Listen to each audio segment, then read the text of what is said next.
isa, sino mang matapat na magsilbi sa akin sa pamamagitan ng pagdarasal ng rosaryo ay makakatanggap ng mahalagang grasya. Amen? Malakas sa palakpak sa ating Panginoon, no? Kapag ikaw pala ay nagdasal ng Santo Rosario, ito yung matatanggap mo na una, no? Makakatanggap ka ng mahalagang grasya sa Diyos. Amen? At ang pangalawa, ipinangangako mo ang aking tanging pagsasanggalang at grasya sa lahat ng magdarasal ng rosaryo. Amen? At ang pangtatlo, ang rosaryo ay isang malakas na baluti laban sa impyerno. Ito ay makagigiba ng bisyo, makakabawas ng kasalanan, at makakalaban sa maling pananampalataya. Amen? Kapag ikaw pala ay nagdarasal ng Santo Rosario, ito yung makakantan mo. Amen? At pang-apat, magiging sanhi ng kabaitan at mga banal na gawain para sa kalwalhatian. Ito ay makapagkakamit para sa kaluluwa ng masaganang awa ng Diyos. Ito ang makapaglalayo sa puso ng tao sa hangaring kamunduhan at kawalang halaga nito. Ang rosaryo ay magtataas sa kanila sa pagnanais sa walang hanggang kaligayahan. Unaway magpapakabanal ang mga tao sa pamamagitan ng rosaryo. Amen? At pang-15, ang mga kaluluwa na naglalagak sa kanilang sarili sa akin sa pamamagitan ng rosaryo ay hindi mapapahamak. Amen? Yung pang-15 pala, kapag ikaw ay darasal ng Santo Rosario, no? Sa pamamagitan ng Santo Rosario, ay hindi ka mapapahamak. Amen? Yun yung makakantan mo na pang-5. Amen? At pang-6, ang sinumang nagdarasal ng taimtim ng Rosario, habang nagninilay ng mga misteryo ay hindi malulupig ng kasawiang palad. Siya ay hindi parurusahan ng hustisya ng Diyos, hindi siya mamamatay sa kamatayang walang paghahanda. Kung siya ang nabubuhay ng matuwid, siya ay mananatili sa grasya at magiging karapat-dapat siya sa buhay na walang hanggan. Amen? Kapag ikaw pala ay nagdarasal ng Santo Rosario, no? Sabi niya, hindi siya mamamatay, no? Sa kamatayang walang paghahanda. Amen? Hindi ka mamamatay na bigla ka na lang mamamatay. Amen? Kapag ikaw ay nagdarasal pa na ng Santo Rosario, ay may mamamatay ka, hindi ka mamamatay na walang paghahanda. Amen? Malakas sa palakpak sa ating Panginoon. At ang pang-7, ito yung pang-7 na natatanggap natin kapag tayo ay nagdarasal ng Santo Rosario. Sino mang may matapat na debosyon sa Rosario ay hindi mamamatay ng walang sakramento ng Iglesia. Amen? At ang pang-8, ang mga matatapat sa pagdarasal ng Rosario ay magkakaroon sa buhay at sa kamatayan ng liwanag ng Diyos at kasaganaan ng grasya ng merito ng mga santo sa paraiso. Amen? Malakas sa palakpak sa ating Panginoon. At ang pang-9, aking hahanguin sa purgatorio ang mga deboto ng Santo Rosario. Amen? Kapag ikaw pala ay nagdarasal ng Santo Rosario, ay hahanguin ka pala sa purgatorio. Amen? Kapag ikaw ay namatay, at yung kaluluwa mo ay napunta sa purgatorio, at ikaw dito sa lupa ay nagdarasal, ay hahanguin ka pala ng Diyos. No? Hahanguin ka doon sa purgatorio at mapupunta ka sa langit. Amen? Malakas sa palakpak sa ating Panginoon.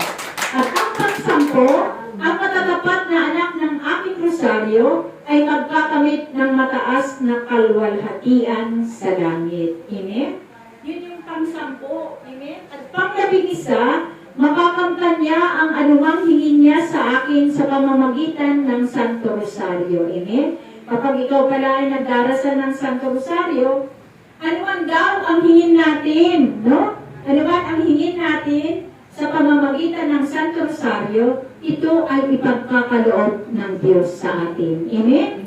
Kapag ikaw pala nagdarasal ay ano ang hingin daw natin, no? Ay ipagkakaloob ng Diyos. Amen? So, ang pang-12, lahat ng magpapalaganap ng debosyon sa Santo Rosario ay tutulungan tutulungan ko sa kanilang pangangailangan. Amen? Kapag ikaw pala ay nagdarasal ng Santo Rosario, no? Tutulungan ka pala sa lahat ng iyong pangangailangan. Amen? Tunay, mga kapatid, no? Ito, yung pang-12 ay na aprobado ko na po ito. Na kapag ikaw ay nagdarasal ng Santo Rosario, no? Ay ipagkakalog sa iyo ang lahat ng iyong pangangailangan. Amen? Kasi, merong gagamitin ang tao, no? Ay, merong gagamitin ang Diyos na tao para yung pangangailangan mo ay makamit mo. Amen? Malakas sa palakpak sa ating Panginoon. At pang-13, ang lahat ng tagapagtaguyod ng rosaryo ay magkakaroon ng tagapamagitan sa buong kalangitan. Amen? Sino po ba, mga kapatid, ang tagapamagitan natin sa kalangitan? Amen? Ang tagapamagitan natin sa kalangitan ay si Mama Mary. Amen? Si Mama Mary yung tagapamagitan natin. Kaya nga, di ba, kapag nagdadasal tayo, sinasabi natin na Nagpapamagitan kay Jesus. yan, pamamagitan na Jesus, no? Papunta kay Jesus. Si Jesus papunta sa Ama. Yan, no? Kaya nga, sa pamamagitan, no, ay makakamta natin. Siya ang tagapamagitan natin. Kaya nga, kapag tayo ay nagdarasal, di ba sinasabi natin na dinudulog po namin ang aming panalangin. Itulog niyo po ang aming panalangin sa inyong bugtong na anak. Amen? Yun no? Kaya si Mama Mary ang tagapamagitan natin sa ating Kay Jesus. Kay Jesus. Amen? Yun yung tagapamagitan natin sa ating Panginoong Jesus. Amen? So malakas sa palakpak sa ating Panginoon.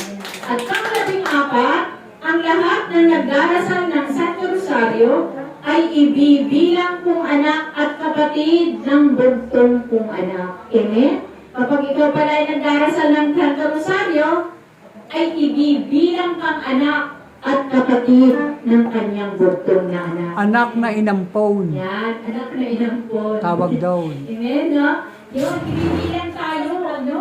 Na bibilang tayong anak at kapatid. Amen? Malakas sa palakpak sa ating Panginoon.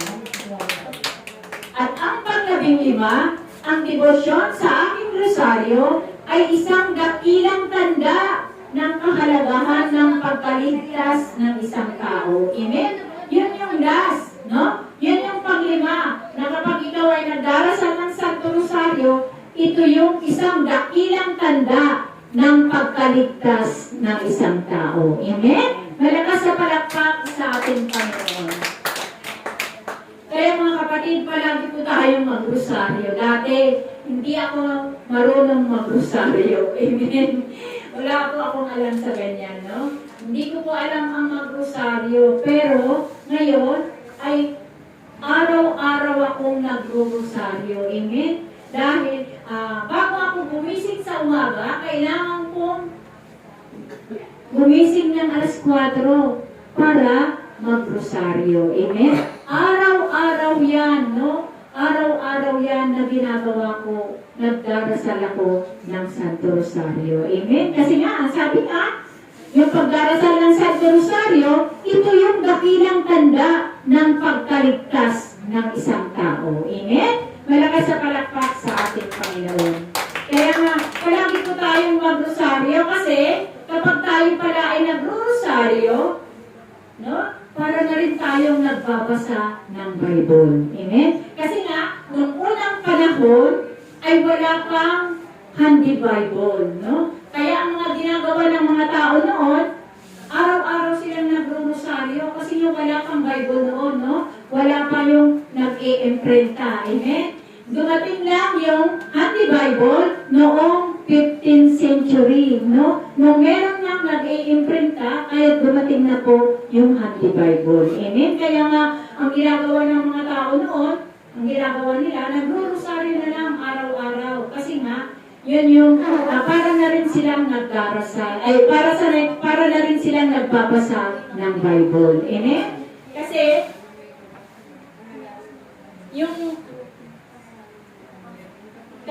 Santo Rosario, no? Yung pagdarasal nila ng Santo Rosario, ito po pala yung buod ng Biblia, no? Na tumutukoy sa buhay ni Jesus at ni Maria. Amen? Malakas sa palakpak sa ating Panginoon. Tignan ninyo, no? Yung sa Santo Rosario, no? Ito yung buod na tumutukoy sa buhay ni Jesus at ni Maria, di ba? Sa Santo Rosario, nandoon si ating Panginoon at si Mama Mary. Yun yung tumutukoy sa buhay nila. Amen? Kaya nga yung mga tao, ang ginagawa nila noon, ay nagdarasal palagi ng Santo Rosario. Kasi nga, para na rin silang nagbabasa ng Bible. Amen? Malakas sa palakpak sa ating Panginoon.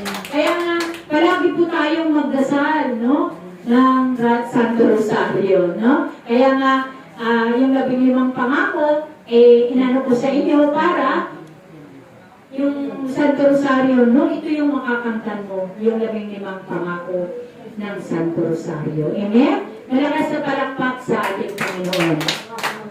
Kaya nga ito yung maikling pag-aaral tungkol sa ating mahal na Birheng Maria. Amen? Kaya nga, ang gagawin natin, magrosaryo araw-araw para tayo ay maligtas. Amen? So malakas na palakpak sa ating Panginoon. So mga kapatid, yun lamang po at magandang hapon sa inyong lahat. Agumpay si Ama.